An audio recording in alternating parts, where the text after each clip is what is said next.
سورہ یاسین ماشاءاللہ تو اللہ تعالیٰ نے اس سورت کی بڑی فضیلت رکھی ہے، اور احادیث میں بھی اس فضیلت بڑی بیان کی گئی ہیں. ساتھ اس کے فوائد احادیث میں بیان فرمائے ہیں کہ اگر بھوکا پڑھے تو اس کو رزق میسر ہو، اگر ننگا پڑے تو اس کو کپڑے ملیں، اگر مسافر پڑے تو اپنے ملک میں پہنچے. اپنے بڑے اس کے فضائل بیان فرمائے ہیں، اور صوفیہ کے ہاں اس کو بڑا وہ مانا گیا ہے، مجرب المجرب وظیفہ. وہ کہتے ہیں کہ سورہ یاسین جو ہے وہ قرآن کا دل ہے، اور اگر 3 دل ایک جگہ مل جائیں تو پہاڑ بھی اپنی جگہ سے سرک جاتا ہے.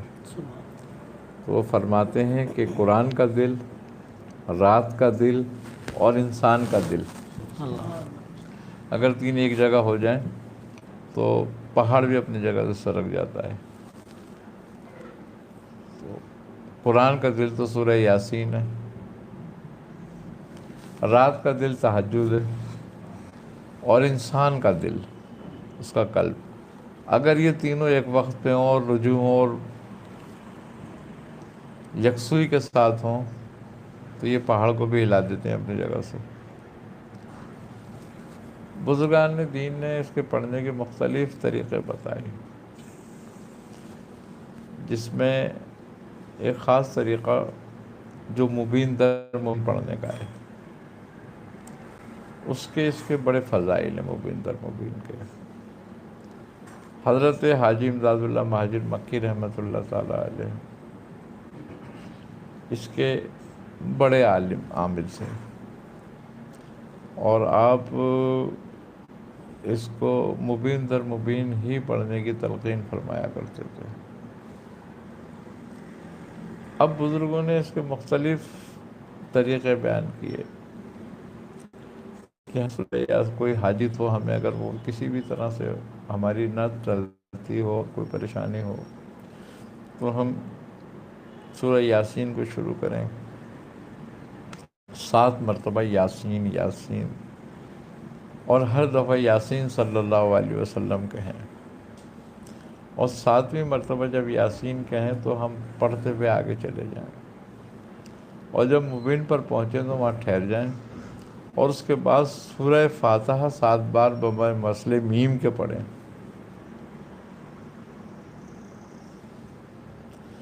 اور جب 7 مرتبہ سورہ بوصلے میم کے پڑھ چکے ہیں تو پھر پلٹیں، شروع سے دوبارہ شروع کریں اس کو.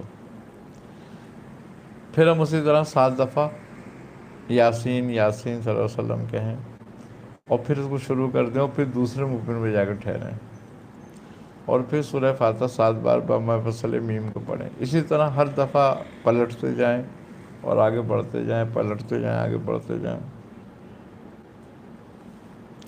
جب 7ویں مبین پر پہنچیں تو سورہ فاتحہ پڑھنے کے بعد اب یہاں پر تھوڑا سا اختلاف آتا ہے بزرگوں کا. وہ یہ کہتے ہیں کہ سورہ فاتحہ پڑھنے کے بعد آگے سورت مکمل کر دیں. کچھ گروہ، ایک گروہ یہ کہتا ہے، ایک گروہ یہ کہتا ہے نہیں، واپس پلٹو اور دوبارہ سے شروع کر کے پوری سورہ یاسین ختم کرو. پھر دونوں طریقے بہت سارے ہیں، دونوں طریقے پہ ہوتا ہے یہ، لیکن یہ ہے کہ دوبارہ پلٹنا زیادہ بہتر ہو جاتا ہے. ایک دفعہ اور سورہ یاسین مکمل پڑھ لی جاتی ہے. تو وہ فرماتے ہیں کہ کیسی بھی حاجت ہو 7 روز میں سبحان اللہ تعالیٰ رفع کرتا ہے اور وہ پوری ہوتی ہے. اب بات یہ ہے کہ بزرگوں نے دن تو دیے ہیں کہ دن دیتے ہیں وہ 5 دن 7 دن 3 دن. اصل میں یہ بھی دیکھنے والی بات ہوتی ہے کہ وہ زبان کون سی ہے. اب جو بات کرتا ہے، جو مکلم ہوتا ہے، وہ اپنی کیفیت پہ بات کر رہا ہوتا ہے، لیکن ہر بندے کی کیفیت ایک جیسی تو نہیں ہوتی. سامنے والا یہ سمجھتا ہے کہ انہوں نے 7 دن کا کہا تو 7 دن میں ہی ہوگا، اور 7 دن میں ہی ہونا چاہیے. جبکہ 7 دن وہ ان کی زبان تھی، 7 تیری زبان تھوڑی ہوگی. ان کی تو زبان 1 دن کی بھی ہو سکتی ہے، 1 گھنٹے کی بھی ہو سکتی ہے. لیکن یہ ہے کہ بعض اوقات ایسا ہوتا ہے کہ اگر ہمارا 7 دن کا ہم نے عمل کیا، اس میں ہمیں فائدہ نہیں ہوا، یا ہم اپنی مراد کو نہیں پہنچ رہے، تو ہمیں دوسرے 7 دن کرنا چاہیے، پھر تیسرے 7 دن کرنا چاہیے. اللہ تعالیٰ بالکل سنتا ہے، یعنی کہ 3 سے زیادہ کی ضرورت بھی نہیں ہوتی اور مسئلہ حل ہو جاتا ہے. ایک طریقہ تو یاسین شریف کا یہ تھا. اس کے عملیات میں اگر دیکھا جائے روحانی میں، اس کے سب سے زیادہ طریقے سورہ یاسین کے ہیں پڑھنے کے، جو مختلف سلاسل میں مختلف بزرگوں نے الگ الگ پڑھا ہے.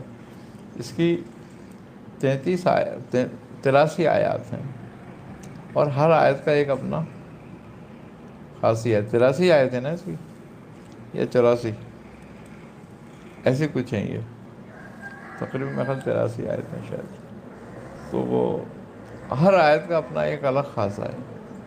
صرف کوئی شخص اگر کشف وغیرہ کے لیے اس کو پڑھتا ہے، تو جب ہم مبین پر آئیں اس کے 83 آیت ہیں اس کی، جب ہم مبین پر آئیں اس کی، تو ہم خاموش ہو جائیں اور لفظ مبین کے نون کے نقطے پہ غور کریں، اس کو تصور میں لائیں اور اس نقطے میں دیکھیں.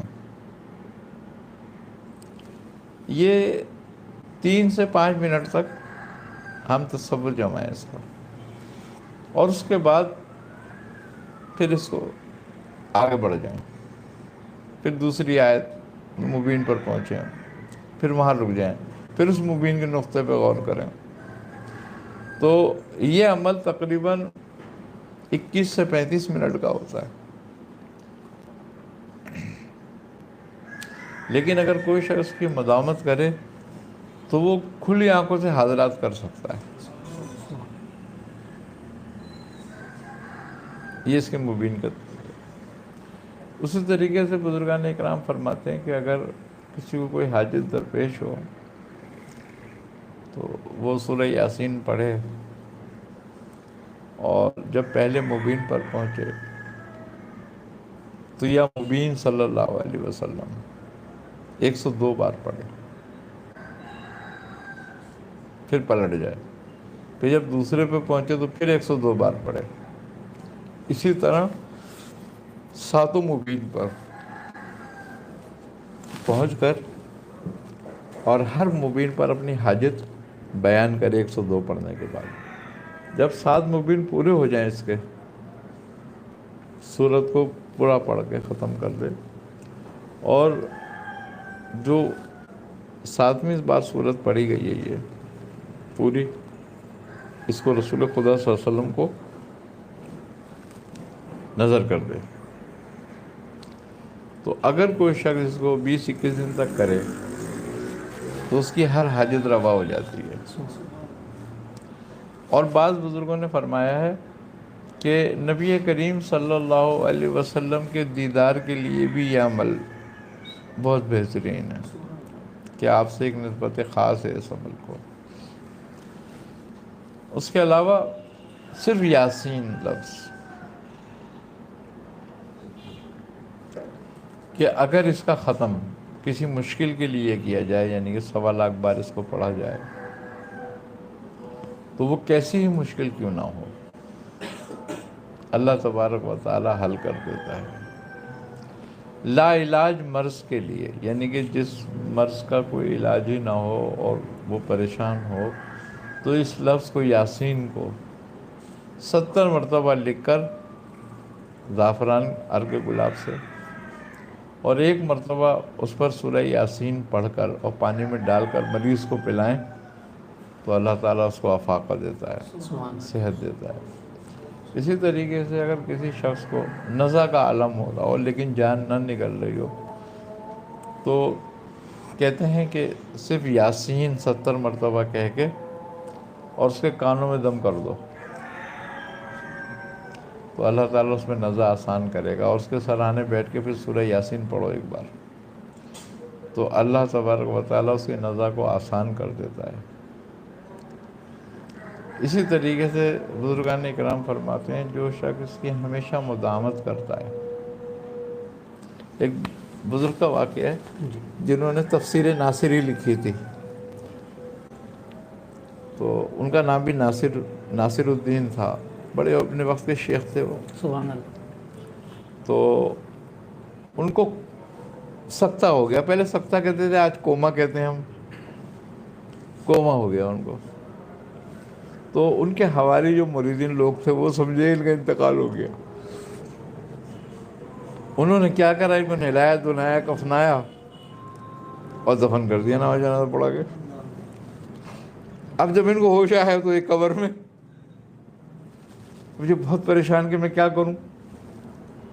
اب قبر پہ مٹی بھی اتنی ڈال دی انہوں نے، پھر وہ تو باقاعدہ پھر مٹی ڈال کے بناتے ہیں اس کو. اب وہ جو ہے بھائی، اب یہ پریشان کہ میں کیا کروں. تو ان کو فوراً یاد آیا کہ اگر شیخ نے فرمایا تھا کہ کسی مشکل میں پھنس جاؤ تو سورہ یاسین پڑھنا، اللہ اس مشکل سے نکالے گا. اب آپ فرماتے ہیں مجھے یہ بات یاد آئی اور میں نے سورہ یاسین پڑھنا شروع کر دی. آپ فرماتے ہیں کہ ابھی میری پوری ختم نہیں ہوئی تھی تو مجھے قبر پہ کچھ کھلنے کا آثار نظر آئے، جیسے کوئی قبر کھول رہا ہے. تو وہ تھا کفن چور. سبحان اللہ. اس نے قبر کھولی آپ کی، آپ کو جب قبر کھلی آپ اٹھ کے بیٹھ گئے، وہ خوف سے گر گیا. آپ نکلے قبر سے، وہ بے ہوش ہو گیا اور آپ سیدھے گھر آ گئے. اب جب گھر آئے آپ نے، اب گھر والوں نے جو آپ کو دیکھا تو وہ بھی بڑے حیرت میں، کیا ہوا؟ آپ نے فرمایا کہ کم بخت مجھے ہوا سکتا اور تم نے دفن کر دیا جا کے مجھے. تو اس کے بعد آپ نے اس واقعے کے بعد تفسیر ناصری لکھنا شروع کری اور بڑی مشہور ہوئی تفسیر آپ کی، تفسیر ناصری. اس طرح بزرگان دین فرماتے ہیں کہ کوئی بھی ایسی حاجت ہو، کوئی مشکل آ جائے جس میں تم یہ سمجھتے ہو کہ یہ مشکل رفع نہیں ہو رہی، تو سورہ یاسین پڑھو. آپ نبی کریم صلی اللہ علیہ وسلم جب وہاں سے مکے سے ہجرت کی آپ نے، تو کفار جو تھے وہ پہرا دے رہے، تاک میں لگے ہوئے تھے کہ آپ کو شہید کیا جائے. آپ کو حکم ہوا کہ یہ آیتیں پڑھو. تو وہ سورہ یاسین کی آیتیں تھیں.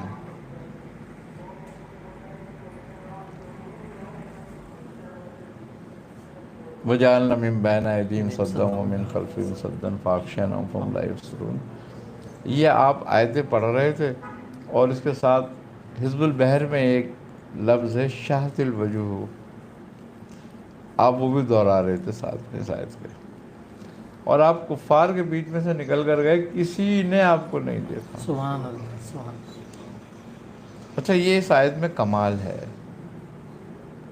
اگر اس سورہ یاسین کی ایک ایک آیت کی تشریح کی جائے اور ایک ایک آیت کا ایک ایک خواص بیان کیا جائے تو آپ کے یہ پورے 10 دن جو باقی 11 دن رہ گئے نا، آپ کے یہ پورے اس میں نکل جائیں گے.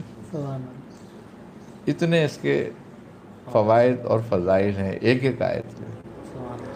اسی طریقے سے کہ کسی شخص کو اگر قید و بند ہو گئی ہو اور قید سے کسی طرح سے نجات کا راستہ نہ ہو رہا ہو. اچھا، یہ قید و بند ایک قسم کی نہیں ہوتی کہ ہم سمجھ رہے ہیں کہ جیل میں قید ہو گیا. بعض لوگ کسی غلامی میں پھنس جاتے ہیں، کسی کی ایسی نوکری میں پھنس جاتے ہیں، ایسی غلامی میں پھنس جاتے ہیں کہ وہ وہاں سے نکل نہیں پاتے، یا ان پہ اتنا پیسے کا بوجھ ہو جاتا ہے یا قرضے کا بوجھ ہو جاتا ہے، وہ نکل نہیں سکتے اس سے، اور پھر وہ ناجائز غلامی اس کی برداشت کرتے ہیں. اسی طریقے سے بعض خواتین ہیں کہ جو ایسے غلط لوگوں کے زوجیت میں چلی جاتی ہیں کہ جہاں پر ان کو ایک سزا اور ایک عذاب کھڑا رہتا ہے ہر وقت ان کے لیے، اور اس سے نجات نہیں پاتی ہیں وہ، اور وہ نکلنا بھی چاہتی ہیں تو نکل نہیں پاتی ہیں. اسی طریقے سے کوئی شخص ہوتا ہے جو جیل وغیرہ میں اس کو قید و بند کی صحبتیں ناحق برداشت کرنی ہو رہی ہوتی ہیں. اسی طرح کسی طرح کی بھی جو قید و بند ہو کسی کو اور وہ سمجھتا ہے کہ یہ ظلمن ہے میرے ساتھ،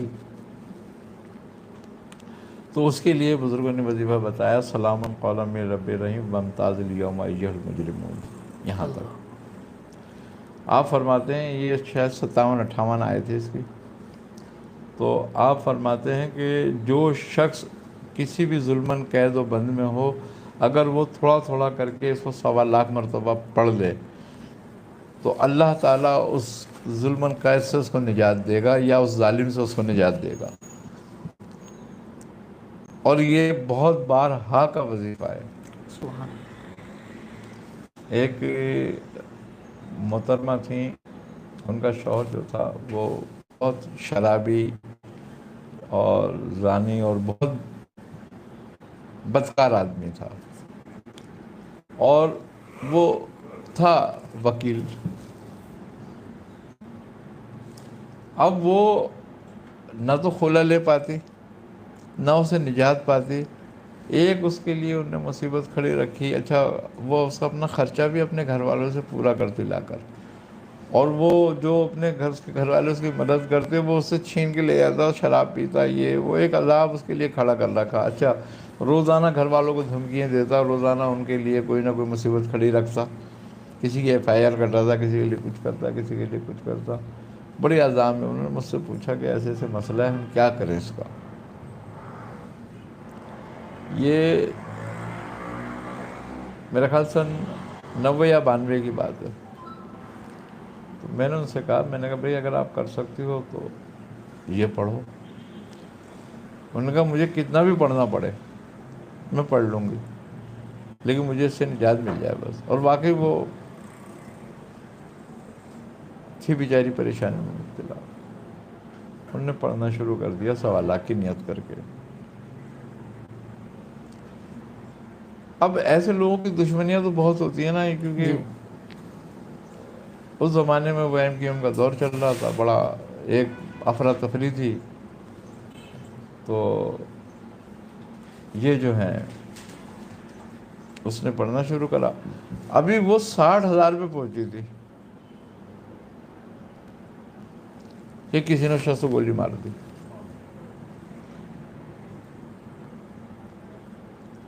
وہ مر گیا اس میں۔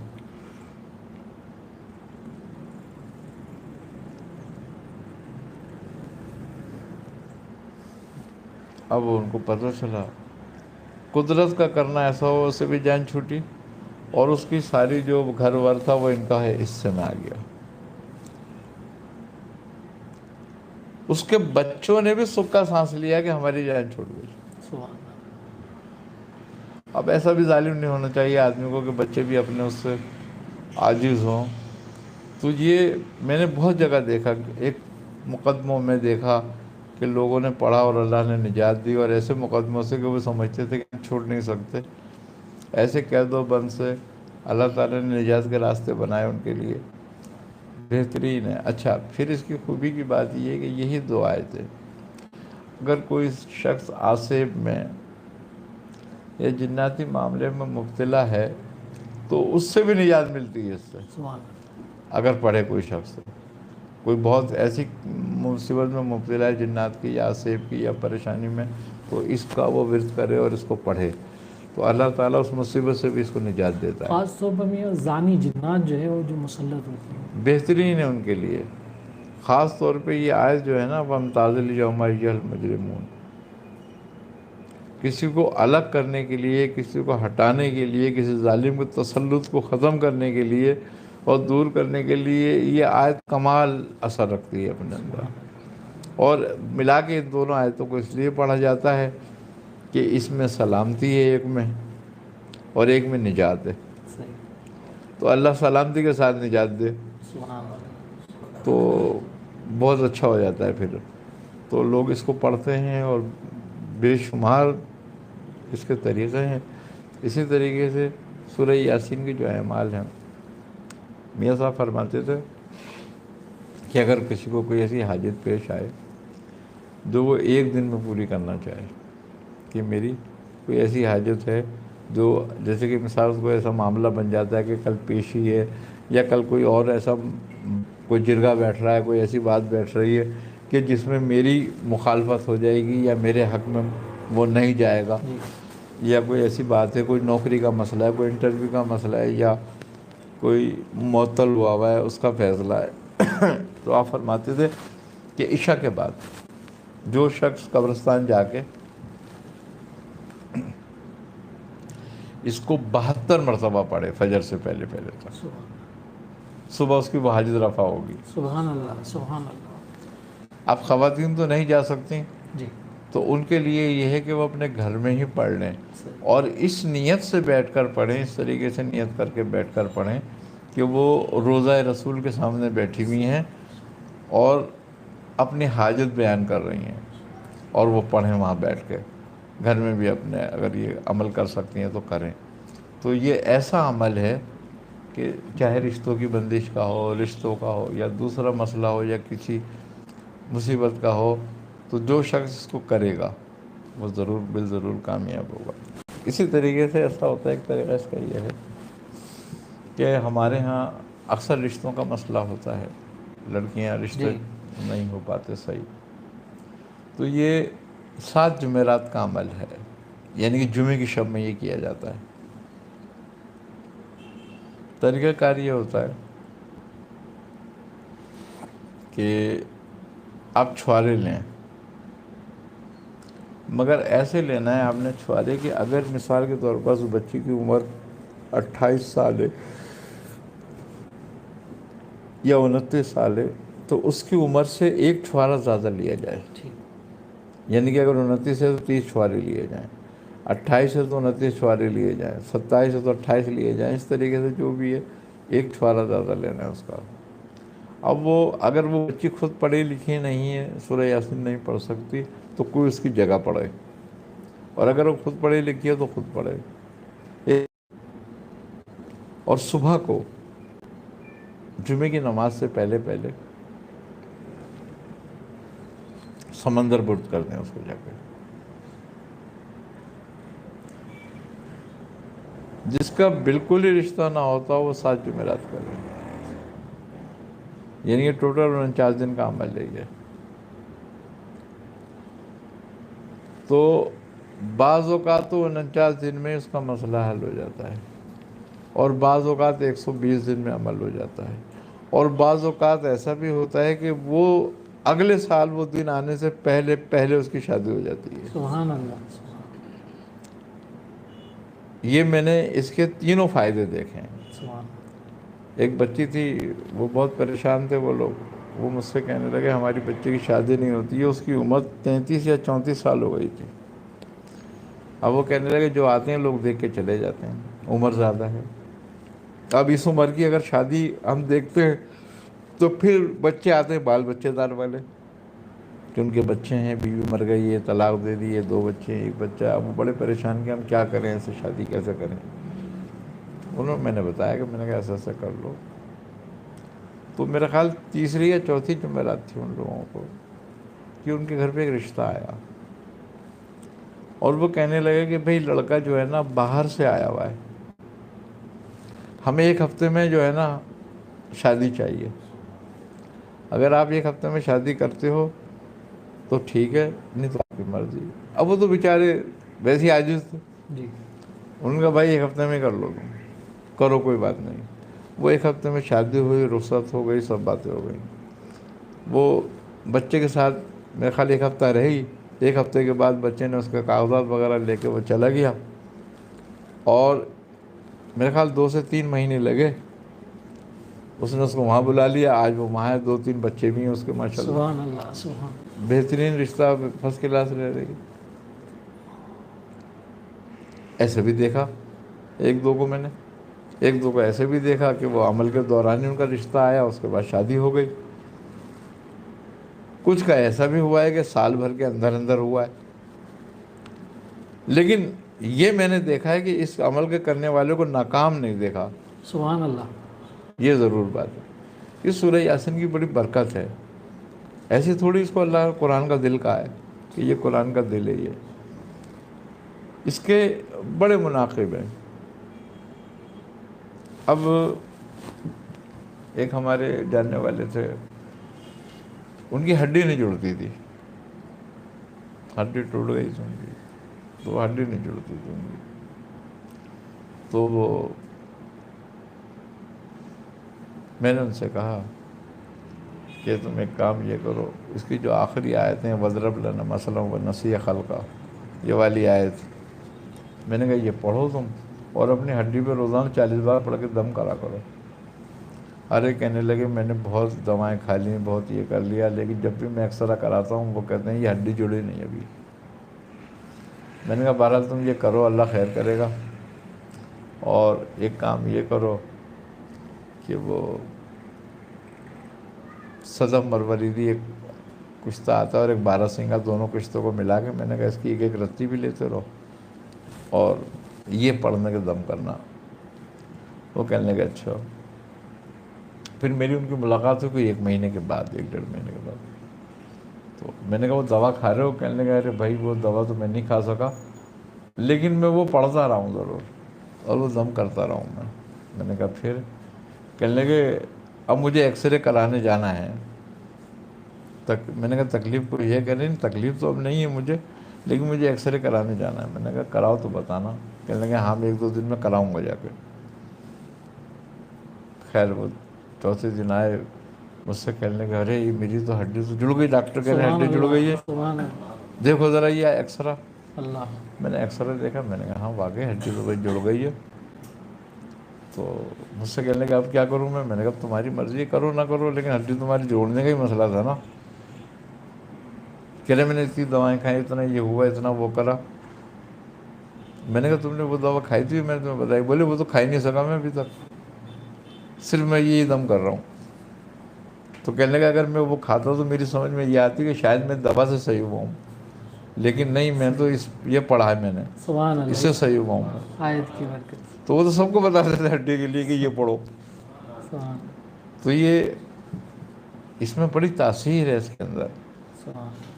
اچھا یہی اس کی آخری آیت ہے وَاضْرِبْ لَنَا مَثَلًا وَنَسِیَ خَلْقَهُ سے لے کے آخر تک ترجمہ تک اگر اس کو پڑھا جائے ان آیات کو، تو میاں صاحب فرماتے تھے جو شخص کو 40 مرتبہ اپنے روزانہ کے اوراد میں رکھ لے تو جس بھی مرض پہ مریض پہ دم کرے گا وہ ٹھیک ہو جائے گا. سبحان. اور اس کا پانی دم کر کے دینا بڑا مؤثر ہے تمام امراض کے لیے، چاہے کوئی سا بھی مرض کیوں نہ ہو. اس کے علاوہ آپ فرماتے تھے کہ یہ آیت جب اس میں جہاں کن فیکون آتا ہے تو تم کن کہہ کے رک کے اپنا مقصد بیان کر کے پھر آگے پوری آیت ختم کرو. تو اگر 40 مرتبہ روزانہ تم اس طرح پڑھو گے اس کو تو تمہارا ہر رکا ہوا کام ہوگا جس کی نیت کر کے تم پڑھو گے.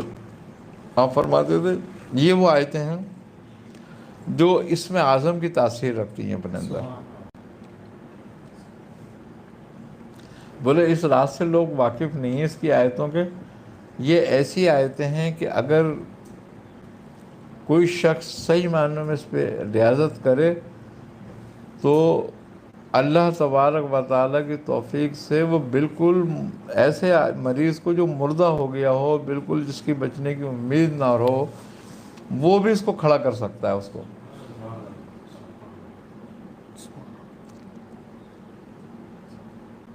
اس کی بہت فضیلت ہے اور بہت اس کے بے شمار اعمال ہیں اس کے. اسی طریقے سے کوئی اگر زیارت کا دیدار کا شوقین ہو تو میاں صاحب فرماتے تھے کہ اس کے ہر مبین پر رکو اور درود تاج پڑھو 7 مرتبہ، اور اس طرح پوری سورہ یاسین پڑھو. لیکن چلنا وہی مبین در مبین ہے، یعنی کہ ہم پہلی مبین پر رکیں 7 مرتبہ درود تاج پڑھیں، پھر پیچھے جائیں، پھر پلٹ کر آئیں دوسری مبین پہ پھر درود تاج پڑھیں. اس طریقے سے آپ فرماتے تھے کریں، اور اس کے بعد کسی سے بات چیت کیے بغیر رات کو ایسے وقت میں پڑھیں گے جب ہمیں سونا ہو. تو آپ فرماتے تھے یہ کرنے کے بعد تم مصلی پہ سو جاؤ، اور جو مصلی پہ نہیں سو سکتے وہ اپنے بسترے پہ سو جائیں. تو جو شخص یہ عمل کر کے اپنے مصلے پہ سوئے گا، آپ فرماتے تھے کہ 7 سے 14 دن کے اندر اندر وہ دیدار سے مشرف ہوگا۔ سبحان اللہ، سبحان اللہ۔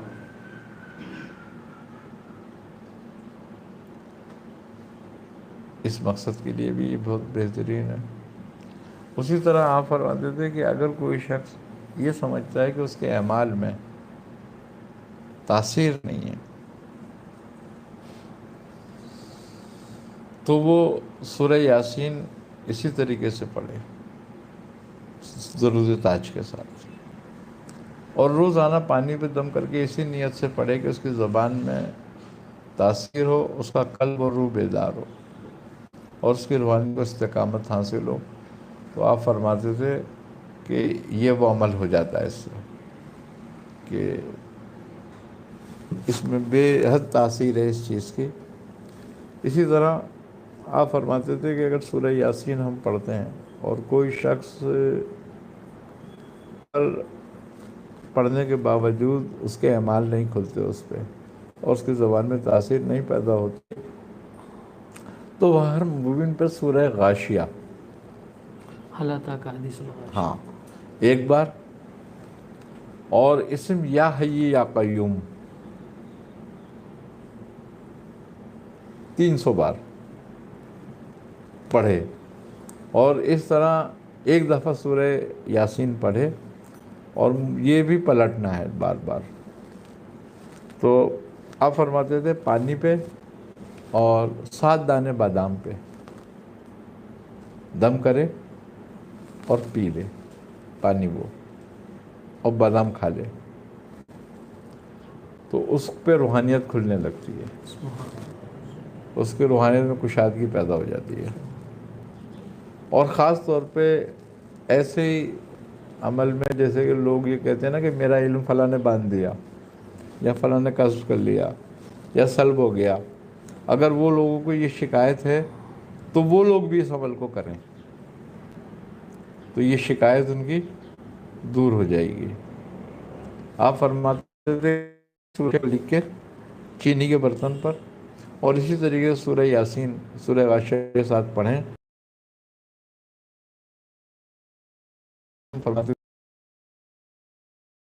لیا جائے اس میں، باقی دوسرے پانی میں ملا لیا جائے اس کو، یا لیا جائے اس کو، اور پھر اس پہ دم کر کے اس کو پی لیا جائے، تو کیسے اس کو شخص کو بندش لگی بھی ہو، سبحان اللہ، چاہے اس کے علم کو بند کیا گیا ہو، چاہے ویسے اس کو جسم کو بند کر دیا گیا ہو، اور وہ بندی چاہے حروف صوامت کی ہو، کسی عمل کی ہو، کسی منتر کی ہو، کسی آیت کی ہو، کسی صورت کی ہو، کھل جاتی ہے، اور اس میں استقامت بھی آئے گا اس کی روحانیت میں۔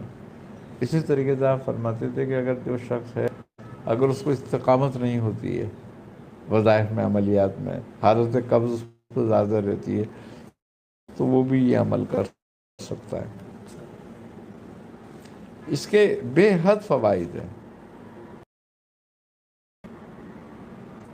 اسی طریقے سے آپ فرماتے تھے کہ دو صورتوں کے ایک ساتھ عمل ہو جاتا ہے۔ میں نے کہا کیسے؟ آپ نے فرمایا کہ سورہ یاسین پڑھو،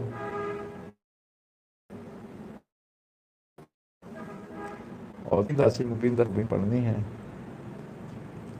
اور ہر یاسین میں، ہر مبین پر جو ہے تم نے سورہ مزمل شریف پڑھنی ہے۔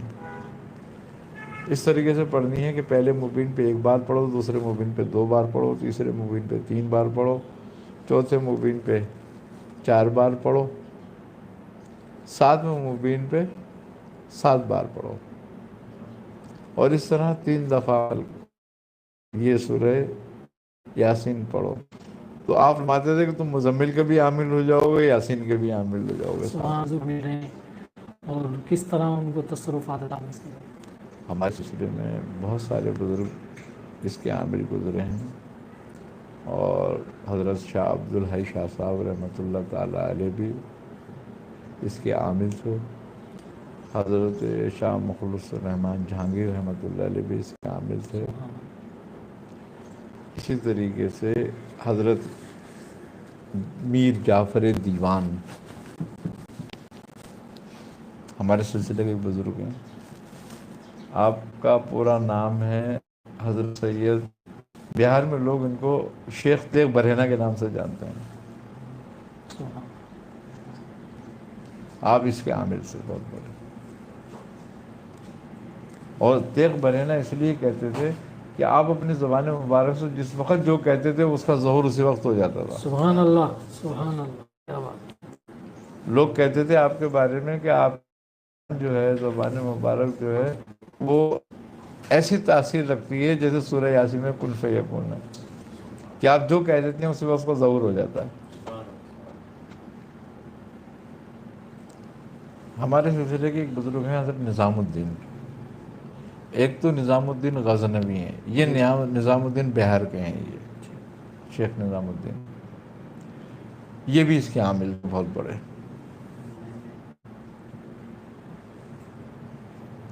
تو یہ ہمارے تو سلسلے میں باقاعدہ طور پہ ہمیں تو ایک مورثی ملی ہے. یعنی کہ سبحان اللہ، سبحان اللہ. میاں صاحب خود اس کے بہت شوقین تھے. سورہ یاسین سورہ یاسین کے دادا عثمان میں ہے، عثمان میں.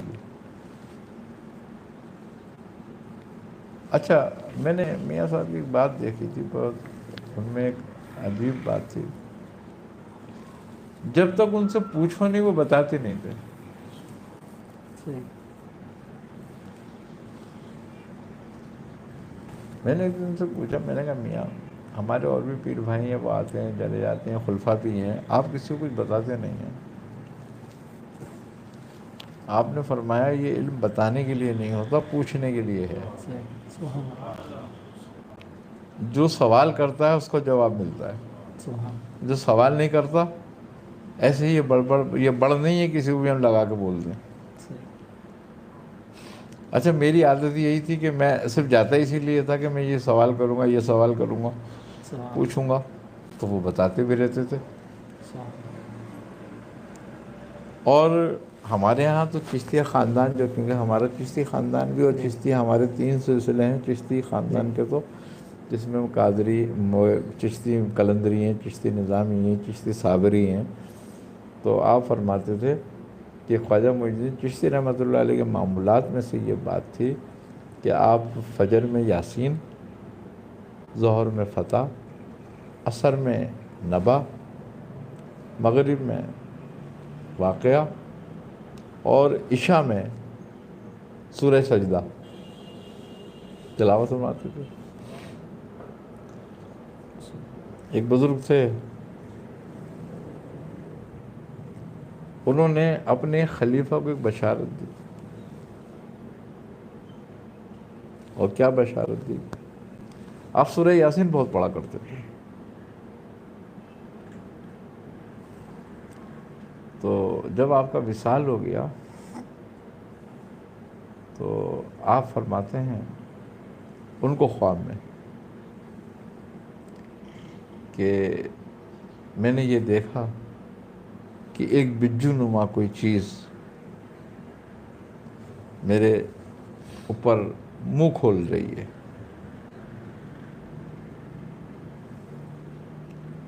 اور وہ اتنی بڑی کہ میں دیکھ کے اس کو دہشت زدہ ہو گیا. تو ایک شخص ظاہر ہوا اور اس نے اس کے ایک تھپڑ مارا. تو آپ فرماتے ہیں کہ شاید وہ عذاب کا فرشتہ ہو جو اس شکل میں ظاہر ہوا تھا. تو اس کی ایک آنکھ نکل گئی. تو آواز آئی کہ میں یاسین ہوں.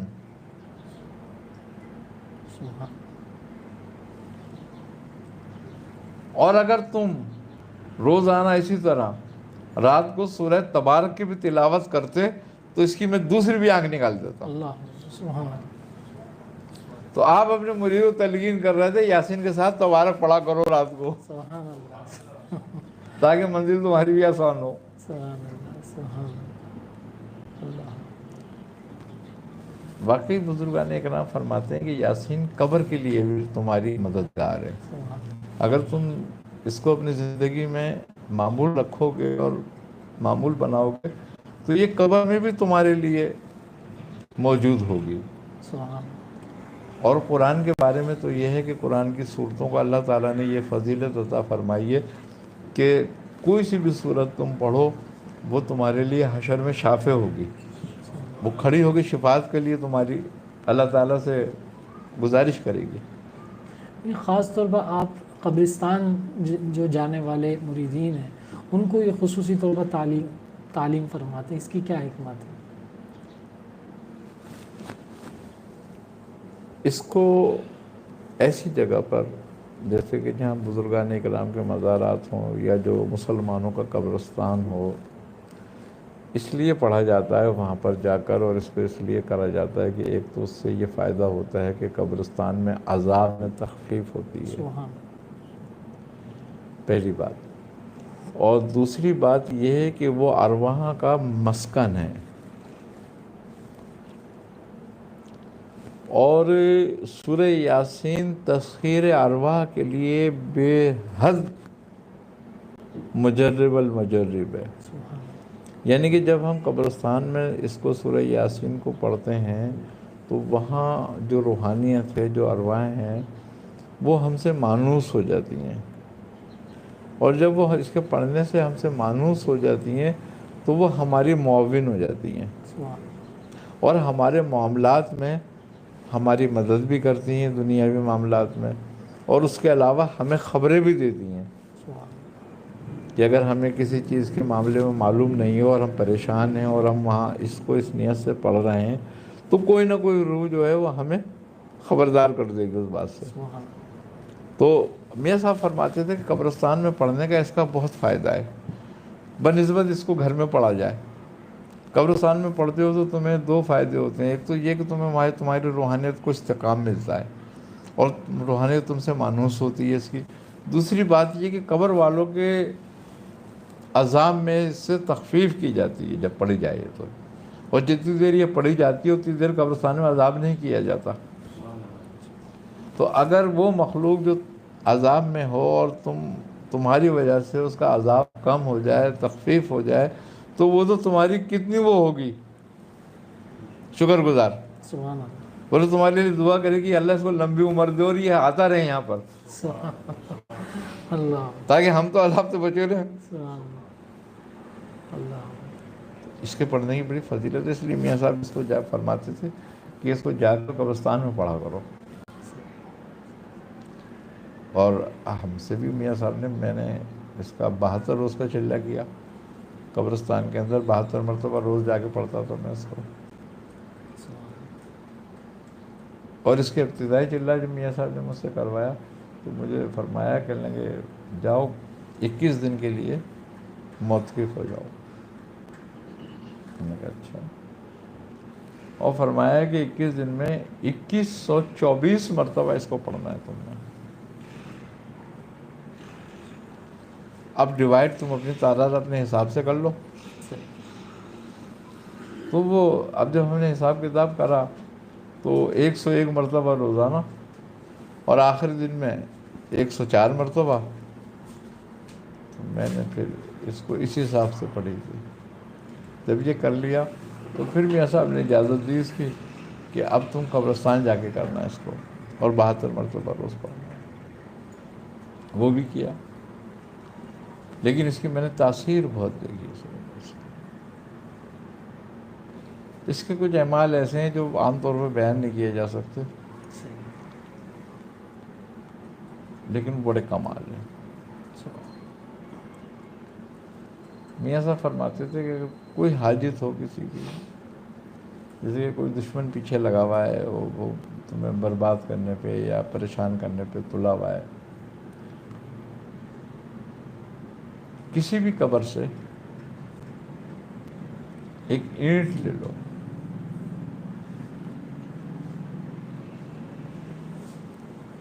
اور آپ فرماتے تھے اگر ایسی اینٹ ہو جو بھٹے میں پکی بھی ہوتی ہے وہ تو زیادہ اچھی ہے، ورنہ ہمارے یہاں سیمنٹ کی ہوتی ہے نا اینٹیں، جی، تو وہ کہتے تھے اینٹ لے لو کوئی ایک، اور ایک چاقو لے لو، اور سورہ یاسین پڑھنا شروع کرو، اور اینٹ پہ اس کا تصور کرو یا اس کا کوئی کوئلے سے یا کسی چیز سے اس کا ایک خاکہ بنا لو، جیسے بھی الٹا سیدھا بنے تم سے، بس تصور اسی کو کرو کہ یہ ہے وہ آدمی۔ آپ فرماتے تھے یہ کرو، اور جب کن پہ پہنچو تو وہ آیت فَقُوتِ يُدَابِرُ قَوْمُ الَّذِينَ ظُلِمُوا وَالْحَمْدُ لِلَّهِ رَبِّ الْعَالَمِينَ۔ فقوتی کہے گا، اس کا نام لے کے نا اس پہ ایک لکیر لگا دو، اور یہ آیت کو 3 دفعہ پڑھنا ہے،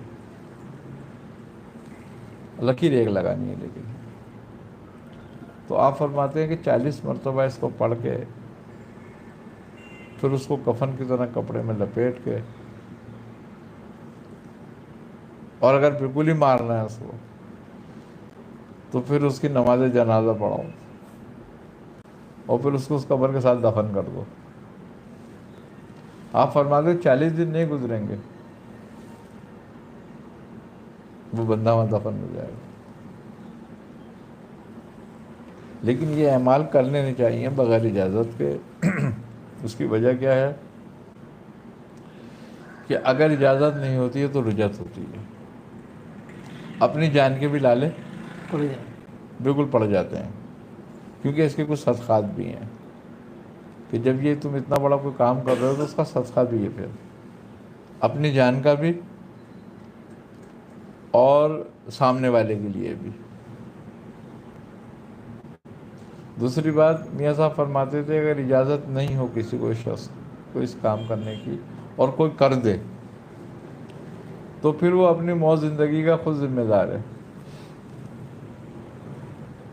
ایک واقعہ میں بتاؤں آپ کو، میاں صاحب ہی سناتے تھے مجھے۔ جی وہ میاں صاحب کو فرمانے لگے، ایک دن ایسا ہوا کہ محفل میں ہم بیٹھے ہوئے تھے، ایسی باتیں ہو رہی تھیں تو کچھ صوفی حضرات بیٹھے ہوئے تھے، تو بات سورہ یاسین پہ چل رہی تھی، تو وہ کہنے لگے کہ میاں صاحب کوئی عمل جو ہے نا مجرب بتائیں۔ تو انہوں نے کہا کس بات کا؟ کہنے لگے آج کسی کو نقصان پہنچانے کا، یا کسی کو مارنے کا، یا کسی کو پریشان کرنے کا، یا سخت بیماری مبتلا کر دینے کا۔ میاں صاحب فرماتے ہیں میں نے یہ عمل، اب چونکہ صوفی بیٹھے ہوئے تھے، بات ہو رہی تھی ایک اعمال پر، تو بات ہو گئی، وہ ایک صاحب سن رہے تھے۔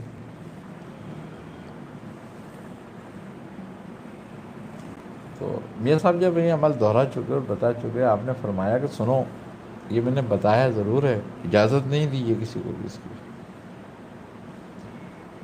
اور کوئی کرنے کی کوشش نہیں کرے، اگر کرے تو پہلے مجھے بتائے کہ میں یہ عمل کرنا چاہتا ہوں، تاکہ پھر میں اس کے صدقات وغیرہ بھی